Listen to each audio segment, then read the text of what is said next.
மக்கள் தொலைக்காட்சி நேயர்களுக்கு இனிய வணக்கம். தெய்வீக கீர்த்தனையில் இன்று நாம் திருமூலரின் திருமந்திரத்தில் முதலாவது தந்திரத்தில் 35வது பாடலை பாடப்போகிறோம்.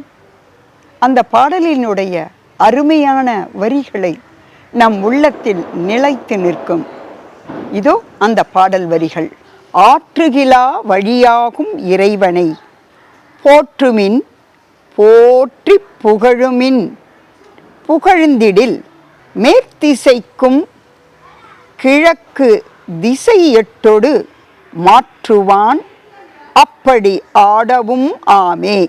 ஆற்றுகிலா வழியாகும் இறைவனை போற்றுமின் போற்றி புகழுமின் புகழ்ந்திடில் மேற்றிசைக்கும் கிழக்கு திசை எட்டொடு மாற்றுவான் அப்படி ஆட்டவும் ஆமே. இந்த பாடல் வரிகளில் நமக்கு ரொம்ப அழகாக தான் சொல்லியிருக்காரு. போற்றிசைக்கும், எதை நம்ம போற்றிசைக்க வேண்டும்? திசைகள் 8 நம்ம சொல்லியிருக்கோம் ஏற்கனவே. கிழக்கு, மேற்கு, வடக்கு, தெற்கு, தென்கிழக்கு, தென்மேற்கு, வடகிழக்கு, வடமேற்கு, மேல் ஆகாயம், விண் 10. அந்த மொத்தமே 10. 8 திசையோடு 2 சேர்த்தால் 10 திசை. இந்த 10க்கும் அதிபதியாக இருக்கக்கூடியவர் சிவபெருமான். அவரை ஆற்றுமிலா, ஆற்றிலா அப்படின்றார். ஆற்று இலா அப்படின்னா என்ன? ஆற்றுப்படுத்துவது. ஆற்றுப்படுத்துவது என்பது வழிப்படுத்துவது. ஆற்றிலா வழித்தல். இறைவனை, அந்த இறைவனை நாம் வணங்குகின்ற பொழுது எப்படி வணங்க வேண்டும்? அந்த 8 திசைக்குமாக இந்த 10 திசையும் மேலும் கீழும் இருக்கக்கூடியவரை நாம் துதித்து பாடினோம் என்றால் நம்முடைய வாழ்க்கையில் இன்பம் இருக்கும். ஏன்னா அவர் திருமூலர் சொல்கிற எல்லா கருத்துமே என்னன்னு கேட்டால், அவர் சிவபெருமானை எப்படியெல்லாம் மனதுக்குள் நினைத்து கொண்டு இருக்கிறாரோ அந்த மெய் உணர்வு, அதை உணர்ந்து மெய் நெறிப்படுத்த வேண்டும் என்கின்றார், மெய் உணர வேண்டும் என்கின்றார். இப்படி இதெல்லாம் சொல்கிறதுனால என்ன காரணம் சொன்னோம்னா, அந்த இறைவனுடைய தன்மையை ஏ மனிதா நீங்கள் உள்வாங்குங்கள், ஏ மனிதனே சிவபெருமானுடைய நாமங்களை சொல்லுங்கள், ஏ மனிதனே சிவபெருமான் உன்னுடைய அருகிலே இருக்கின்றார், அவற்றை நெஞ்சார நீ உணரவில்லையே அப்படின்னு அவர் ஒவ்வொன்றா சொல்லிட்டு வரார். அப்படி சொல்லுகின்ற பொழுது அந்த ஒவ்வொரு பாடலினும் தேன் சுட்டுகின்றது. இதில் ஆற்றுப்படுத்துவது என்பது என்னன்னு கேட்டிங்கன்னா, அந்த காலத்தில் நம்ம சங்க காலத்திலே எடுத்துப்போம். ஒரு புலவன் இருக்கான் அப்படின்னு சொன்னோன்னா, அந்த புலவன் என்ன செய்வான்னா, வறுமை நிலையில் உடையவன் தான் புலவன். அரசனிடம் போவான். அரசங்கிட்ட போயிட்டு, அப்பா நான் ஒரு பாட்டு உன் மேலே பாடுறேன், நீ எனக்கு ஏதாவது பொருள் இருந்தால் கொடு அப்படின்னு. அந்த அரசரும் சரி பாடு, உன் பாட்டுக்கு ஏற்ப பொற்காசுகள் கொடுக்கப்படும், பாட்டுக்கு ஏற்ப பொற்காசுகள் கொடுக்கப்படும். உடனே அவன் பாடுவான். மானே தேனே அரசே, உன்ன மாதிரி இல்லை, நீ இறைவனுக்கு ஒப்பானவன், அப்படி இப்படியெல்லாம் உயர்த்தி பாடுகின்ற பொழுது அந்த பாடலினுடைய கருத்து அரசருக்கு ரொம்ப பிடித்து மகிழ்ச்சி அடைந்தால் உடனே என்ன சொல்வானா, மந்திரியை பார்த்து இத்தனை பொற்காசுகள் எடுத்து கொடு அப்படின்வார். அப்போ கணக்கு பிள்ளை பக்கத்திலே தான் உட்காந்துட்ருப்பார். அவர் என்ன பண்ணுவார், ஒரு 10 பொற்காசுகளோ ஒரு பொதி என்ன சொல்லும்போது அதிகமாகவே அவர்களுக்கு கொடுத்து எடுத்துகிட்டு போ அப்படின்னு சொல்லுவான். அவன் வாங்கிட்டு வருவான். அப்படி வாங்கிட்டு வரும்பொழுது அந்த காலத்துலலாம் போயிட்டு ஒரு இடத்துல இருந்து மற்றொரு இடம் போகும் பொழுது இடையினிலே காடு வரும். அந்த காட்டு வழியாக சென்று தான் அரசனை புகழ்ந்து பரிசினை பெற்று மீண்டும் திரும்பி வர வேண்டும்.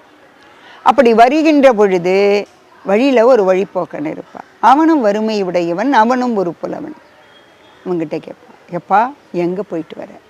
இந்த பார் பொற்காசுகள். அந்த அரசன் புகழ்ந்து பேசின, அவர் மகிழ்ந்து எனக்கு கொடுத்துட்டாரு. நீயும் அந்த அரசனை சென்று புகழ்ந்து பாடி பரிசு பெற்று வருக என ஆற்றுப்படுத்துவது.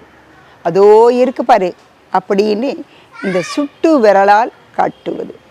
அப்படி சுட்டு விரலால் தூக்கி காட்டுகின்ற பொழுது அந்த இடத்தில் சென்று அந்த அரசனிடம் புகழ்ந்து அந்த பரிசை கொண்டு வருவான் என்பது ஆற்றுப்படுத்துவது.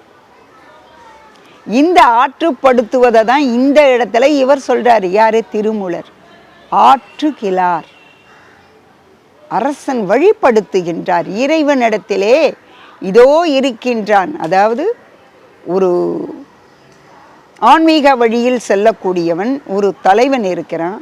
அந்த தலைவன் இடத்துல என்ன பண்ணுவான்னா, இருக்கிறவங்கெல்லாம் போய் கேட்பாங்க, ஐயா நான் உபதேசம் வாங்க வந்திருக்கேன், என்ன செய்யலாம் அப்படின்னா, அப்பெல்லாம் அந்த காலத்தில் ஓரான் வழியாகத்தான் உபதேசங்கள் வழங்கப்பட்டன. ஓரான் வழின்னு சொன்னால் யாரும் இருக்கக்கூடாது. அந்த இடத்துல குரு மட்டும்தான் இருக்கணும். குருவுக்கு பக்கத்தில் சீடர் யாரோ அவர் இருப்பாங்க. அவருடைய காதுகளிலே 2 கைகளை இப்படி வச்சுக்கிட்டு தான் சொல்லுவாங்க. இப்படி வச்சுட்டு சொல்லும் பொழுது யாரும் இந்த கையை தவிர்த்து எங்கேயும் அந்த ரகசியம் சென்று விடக்கூடாது. அந்த மந்திரம் சொல்லப்பட்டு அந்த மந்திரம் அவன் சொல்லணும். அது சொல்லி அது அவனும் மட்டும்தான் அதை சொல்லிக்கிட்டே வருவான். அதன் பிறகு தன்னிடத்தில் தன்னுடைய குழந்தைகள் யார் வருகிறாரோ அவர்களுக்கெல்லாம் அந்த ஓரான் வழின்னு சொல்லுவாங்க. அந்த ஓரான் வழியில் மந்திரங்கள் சொல்லப்பட்டது. இந்த சிவபெருமான் இடத்துல அது காலகட்டத்துக்கு பிறகு ராமானுஜர் என்ன பண்ண, எல்லாருக்கும் அந்த மந்திரத்தை சொல்லிடுறார். அது ஆய்வுக்குரியது. அதை பின்னால் நம்ம பேசுவோம். இங்கே என்ன பண்ணுறாருன்னா, இந்த சிவபெருமான் நாமத்தை, இறைவனுடைய நாமத்தை நீ என்ன செய்யணும்னா விடாமல் உச்சரிக்கணும். விடாமல் உச்சரித்தால் உன்னுடைய வாழ்க்கையானது செம்மையடையும் அப்படின்னு வழிப்படுத்தி அனுப்புகின்றார். அப்படி வழிப்படுத்தி அனுப்புகின்ற பொழுது அவருடைய நெஞ்சத்திலே இந்த இடத்துல முதல்ல 33வது பாடத்துலேயோ 34லேயோ நம்ம பார்த்தோம். 34 என்ன பண்ணார்? அந்த கூந்தலுக்கு மனம் உண்டா என்பது கேட்டார்.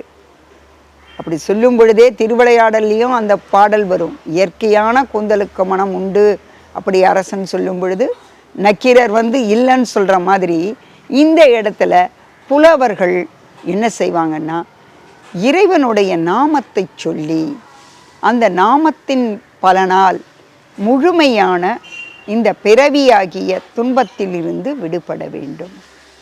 அப்படி விடுபட்டாதான் எல்லா தெய்வங்கள் இருக்கலாம், அத்தனை தெய்வங்களுக்கும் சக்திகள் இருக்கலாம்.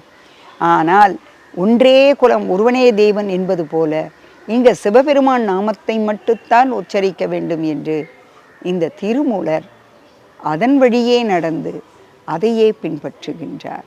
இதில் பார்க்கும் பொழுது அந்த நாமத்தினுடைய தன்மையை அழகாக விளக்கி இறைவனுடைய நிலையை எல்லாம் எடுத்து கூறி நாம் இப்படித்தான் வாழ வேண்டும் என்பதனை அழகாக இந்த பாடல் வரிகள் 34னுடைய அந்த செல்வம் நிலையாமை, யாக்கை நிலையாமை, கல்வி நிலையாமை, இதெல்லாம் எதுவுமே கிடையாது. அப்போ எதுதான்யா உண்மை அப்படின்னு சொன்னால் சிவபெருமானுடைய மந்திரம் மட்டும்தான் உண்மை. அதுதான் 33வது பாடலே சொல்ல பண்டு இவ்வுலகம் என்கின்றார். பண்டு இவ்வுலகம் என்றால் தொன்று தொட்டு இந்த உலகத்திலே ஒரே நாமம் ஒலிக்கக்கூடியது சிவபெருமானின் நாமம். அதையே நாம் தோத்திரம் செய்து வாழ்வினில் உயர்வோம் என கூறிக்கொண்டு வாய்ப்பளித்த மக்கள் தொலைக்காட்சிக்கு நன்றி, வணக்கம்.